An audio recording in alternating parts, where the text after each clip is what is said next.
મૂળદાસ બાપુ ઝૂંપડીની અંદર બેઠા, ત્યાં એમાં એક દીકરી આવીને કુએ પડવાની રાહ જોઈ કે હમણાં પડે હમણાં પડું કરીને ત્યાં મૂળદાસ બાપુની નજર પડી એના ઉપર કે બેન શું કરશો? કે બાપુ હું આત્મહત્યા કરું છું. કે કેમ? કે આત્મહત્યા કરું છું. કે એનું કારણ તો હોય ને. કે બાપુ એનું કારણ જણાવીશ ને તો તમારાથી પણ સહન નહીં થાય. કે મને બતાય કે બાપુ આજ મારાથી એવું પાપ થઈ ગયું છે કે આજ મારા પેટની અંદર ઉધાનમાં બાળક છે ને, આજ બીજાનું છે. મને આજ આ મારો પરિવાર મને રહેવા નહીં દે. કે મને રહેવા નહીં દે. અને ત્યારે મૂળદાસ બાપુએ એટલું જ કીધું કે જા તારા પરિવારની અંદર કહી દેજે કે મારા ધનની અંદર બાળક છે એ મૂળદાસ સંત મૂળદાસ નું છે. કે હા, કે બાપુ તો તમને આ દુનિયા હક નહીં લેવા દે. કે ઈ તો મારો જે કરવો છે ઠાકર કહે છે, બાકી તું ચિંતા કરમાં તારો જો જીવ બચતો હોય ને તો. અને ભાઈ હવારનો પોરનો દી અને દીકરીએ એના પરિવારને જણાવ્યું અને આખું પરિવારને એમની સાથે બધા માણસો આવ્યા કે આને સંત કહેવાય.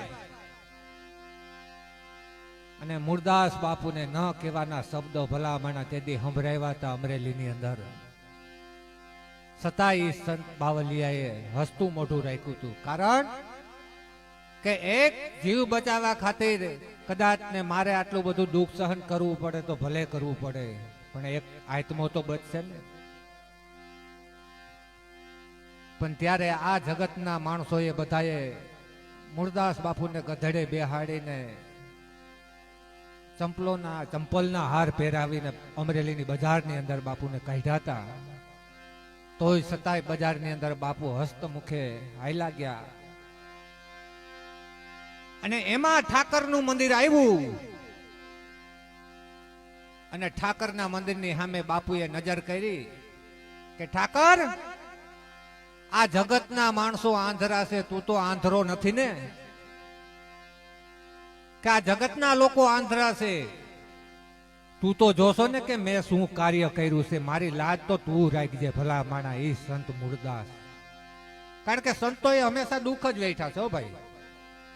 એને દુઃખ સિવાય બીજું કાંઈ જીવનમાં વેઠું નથી. એ બીજાના કારણે જ દુઃખ વેઠા છે. કારણ કે આપણે જાય ને કે બાપુ મારા ઘરમાં આ તકલીફ છે તો થોડું ઘણું મને દુઃખ આ મટાડો ને કંઈક. એટલે એ તો દિલના દયાળ હોય ભલા માણા. એટલે જે કાંઈ એના કર્મનું દુઃખ હોય એ આ સંત મટાડી દેશે. પણ આપને ક્યાં ખબર છે કે આપણા ક્યાં કર્મના દુઃખ છે એ બાવલિયાએ માથે લઈ લીધા છે. એ પરબની અંદર તમે જુઓ, સત દેવીદાસ બાપુ હાદલ ભગતે એકવાર પૂછ્યું કે બાપુ કે આ તમે બુકાની હું કામ વારો છો? એટલે દેવીદા બાપુએ એટલું કીધું હતું કે હાદલ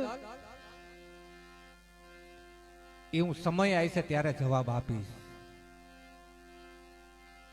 અને એ સમય આવ્યો કે હાદલ તું એક દી મને પૂછતો હતો કે આ બુકાની હું કામ વારસ?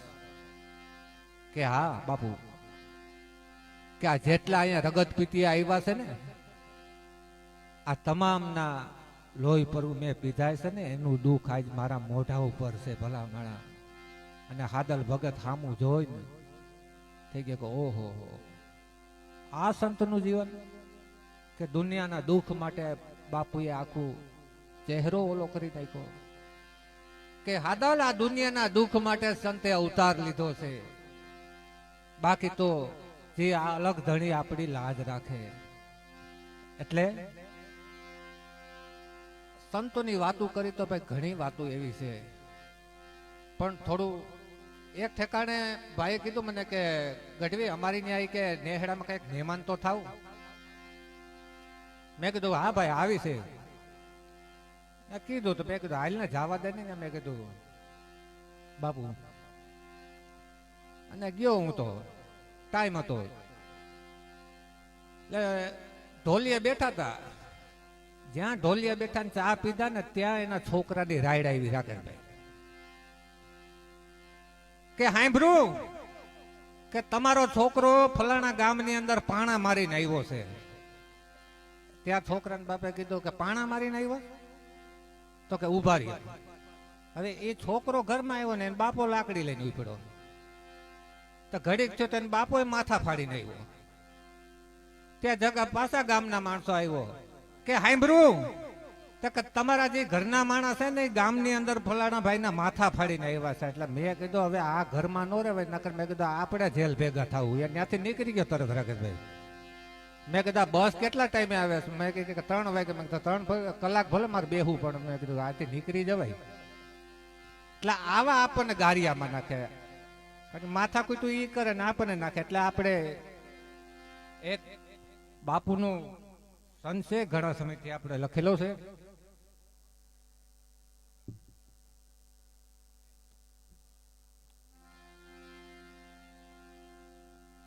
પછી વાસુદેવ બાપુ અને ભરતભાઈને આપણે જુગલબંધીમાં સાંભળવા છે.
અવતાર લીધો માત કુખે પીર થઈને પૂજાય છે.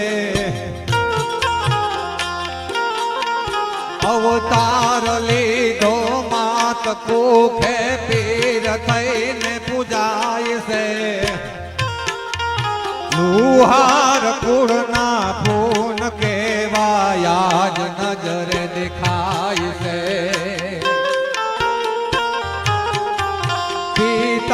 ઉદ્ધવજી માત લક્ષ્મી વંદના 1000 છે. પરગટ પીરાણું ડુલ પીરનો આયા હાજરા દૂર છે વાલા હાજરા દૂર છે.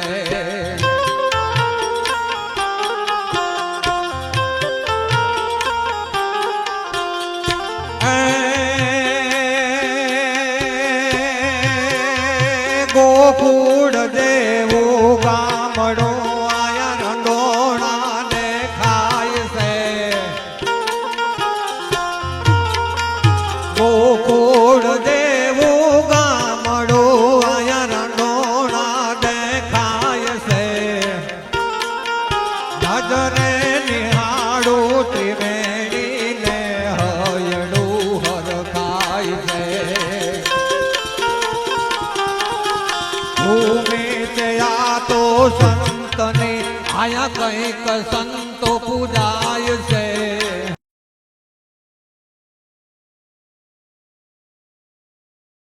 હરગટ પીરાણું દુલા પીરનું આયા હાજરા હજૂર સેવાલા હાજરા હજૂર છે.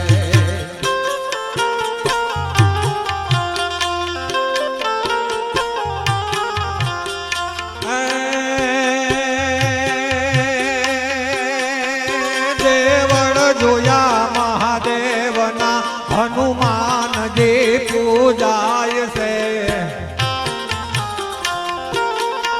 દેવળ જોયા મહાદેવના હનુમાનજી પૂજાય છે.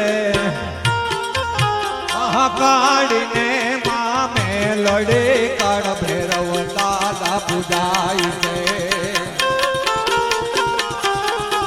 દર્શન કરો મામા દેવના ત્યારે દુઃખ સઘળા જાય છે. હરગટ પીરાણું દુલ પીરનું આયા હાજરા હજૂર સેવાલા હાજરા હજૂર છે.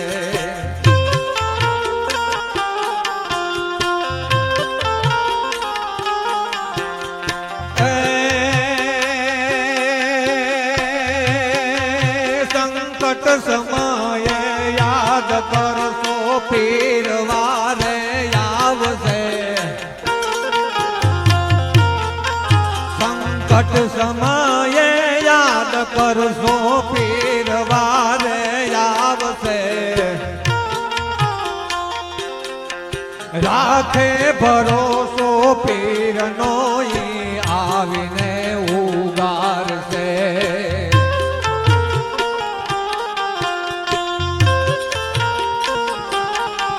જયદેવ કહે હું ભાવતે આજ ગુણ પીર ના ગાવશું. હરગટ પીરાણું દુલા પીરનું આયા હાજરા હજૂર સેવાલા હાજરા